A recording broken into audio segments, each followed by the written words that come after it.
कोणतीही साखर किंवा गूळ न वापरता फ्रीज शिवाय वर्षभर टिकणारं पुदिना सरबत प्रीमिक्स कसं बनवायचं ते पाहूयात। यापासून बनलेला सरबत मधुमेही लोकसुद्धा पिऊ शकतात आणि हे प्रीमिक्स वापरून फक्त 5 मिनिटात 3 प्रकारचे पुदिना सरबत कसे बनवायचे ते सुद्धा पाहूयात। तर त्यासाठी 3 जोड्या पुदिन्याची पाने घेतलेली आहेत। 2 ते 3 वेळा स्वच्छ धुवून घेतली का त्या चाळणीमध्ये 5 मिनिटे अशीच ठेवायची, म्हणजे जादाचं पाणी सगळं निथळलं जातं। एखाद्या किचन टॉवेलवरती पुदिन्याची पाने पसरून घ्यायची, यावरती दुसरा किचन टॉवेल ठेवून थोडा वेळ हे असंच ठेवून द्यायचं, म्हणजे यातलं पाणी सगळं निघून जातं आणि ही पाने सुकायला वाळायला अजिबात जास्त वेळ लागत नाही। पुदिना पोटासाठी थंड असल्याने उन्हाळ्यामध्ये हे खूपच फायदेशीर आहे। यामध्ये असलेल्या मेंथॉलमुळे ॲसिडिटी, मळमळ किंवा डोकेदुखीचा त्रास खूप कमी होतो। असेच याचे भरपूर फायदे आहेत। 5 मिनिटांनंतर ही पाने आता व्यवस्थित सुकलेली आहेत। या पद्धतीने मोठ्या पसरट ताटांमध्ये ही पाने अशी काढून घ्यायची। तर यातली 2 ताटं मी उन्हामध्ये ठेवणार आहे। उरलेल्या ताटातली पुदिन्याची पाने एअर फ्रायरमध्ये काढून घेतली।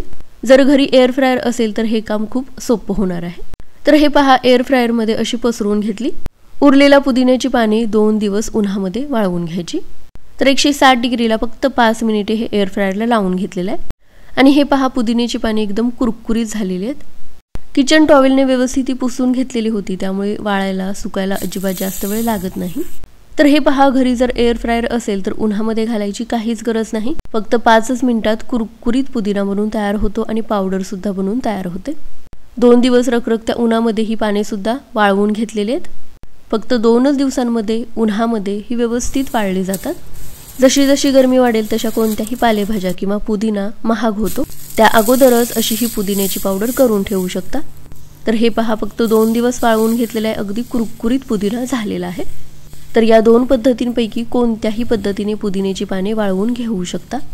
असा कडकडीत वाळलेला पुदिना असेल तर हाताने चोळून घेतलं तरी सुद्धा याची बारीक पावडर बनून तयार होते आणि व्यवस्थित वाळवून घेतल्यामुळे वर्षभर ही पावडर चांगली राहते। सरबताचं प्रीमिक्स आपण बनवतोय अजून फ्लेवरफुल होण्यासाठी यामध्ये थोडंसं इतरही साहित्य घालूयात। एका पॅनमध्ये 2 ते 3 चमचे बडीशेप आणि 1 चमचा जिरे घेतले। अगदी थोडाच वेळ हे परतून घेतलं, जास्त वेळ भाजायचं नाही। थंड झाल्यानंतर मिक्सरच्या भांड्यामध्ये काढून घेतलं आणि बारीक पावडर करून घेतली। पुदिन्याची पावडर चाळणीमध्ये घेतली। वाटून घेतलेले बडीशेप, जिरे सुद्धा चाळणीमध्ये घेतले। आता यामध्ये अर्धा चमचा चाट मसाला, पाव चमचा काळी मिरी पूड आणि 1 ते 1.5 चमचा सैंधव मीठ इथे मी घेतलेलं आहे। या सगळ्या गोष्टी व्यवस्थित चाळून घ्यायच्या, म्हणजे या सगळ्याची बारीक अशी पावडर मिळते। बडीशेप आणि जिरे हे सुद्धा शरीराला नैसर्गिकरित्या थंड ठेवतात आणि यामुळे सरबताला मस्त रिफ्रेशिंग असा फ्लेवर सुद्धा येतो। चाळून उरलेली जी पूड आहे ती सुद्धा मिक्सरला एकदा लावून घेतली। तर या पद्धतीने अशी याची अगदी बारीक पावडर करून घ्यायची।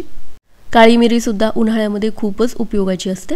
चाट मसाला आणि सैंधव मीठ वापरल्यामुळे मस्त चटपटीतपणा येतो। तर हे पहा, अतिशय सोप्या पद्धतीने पुदिना सरबत प्रीमिक्स बनवून तयार झालेला आहे। कोणत्याही प्रकारचा फूड कलर किंवा प्रिझर्वेटिव्ह यामध्ये नाहीत आणि तरी सुद्धा फ्रीज शिवाय ही पावडर वर्षभर चांगली राहते। यापासून वेगवेगळ्या प्रकारचे सरबत तर बनवून तयार होतीलच, शिवाय भाजीमध्ये, बिर्याणीमध्ये सुद्धा ही पुदिन्याची पूड वापरू शकता। सरबत बनवण्यासाठी अर्धा चमचा सब्जा घेतलेला आहे। यामध्ये पाणी घेऊन 1 मिनिटभर हे असंच ठेवलं, म्हणजे सब्जा चांगला फुलला जातो। उन्हाळ्यामध्ये सब्जा सुद्धा खूपच फायदेशीर असतो।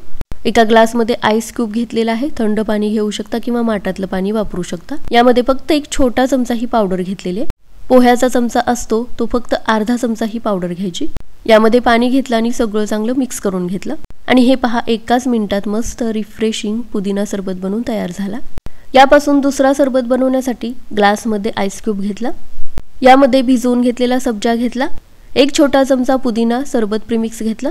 यामध्ये पाणी घ्यायचं आणि व्यवस्थित हलवून घ्यायचं। आवडत असेल तरच यामध्ये साखर वापरू शकता, न साखर वापरता सुद्धा हे अतिशय स्वादिष्ट बनतं। तिसऱ्या प्रकारामध्ये ग्लासमध्ये आईस क्यूब घेतला। यामध्ये अर्धा लिंबू पिळून घेतला। आता यामध्ये 1 छोटा चमचा पिठी साखर घेतलेली आहे किंवा नॉर्मल साखर वापरू शकता। 1 छोटा चमचा पुदिना सरबत प्रीमिक्स घेतलं। यामध्ये पाणी घेऊन सगळं चांगलं हलवून घेतलं। गोड आणि आंबट जर हवं असेल तर या पद्धतीने सुद्धा याचा सरबत बनवू शकता। प्रीमिक्स मध्येच कोणताही गोड पदार्थ नसल्यामुळे तुम्हाला हवा तसा यापासून सरबत बनवू शकता आणि मधुमेही लोक सुद्धा यापासून बनलेला सरबत नक्कीच पिऊ शकतात। तर या पद्धतीने शरीराला थंड ठेवणारं हे प्रीमिक्स नक्की करून ठेवा।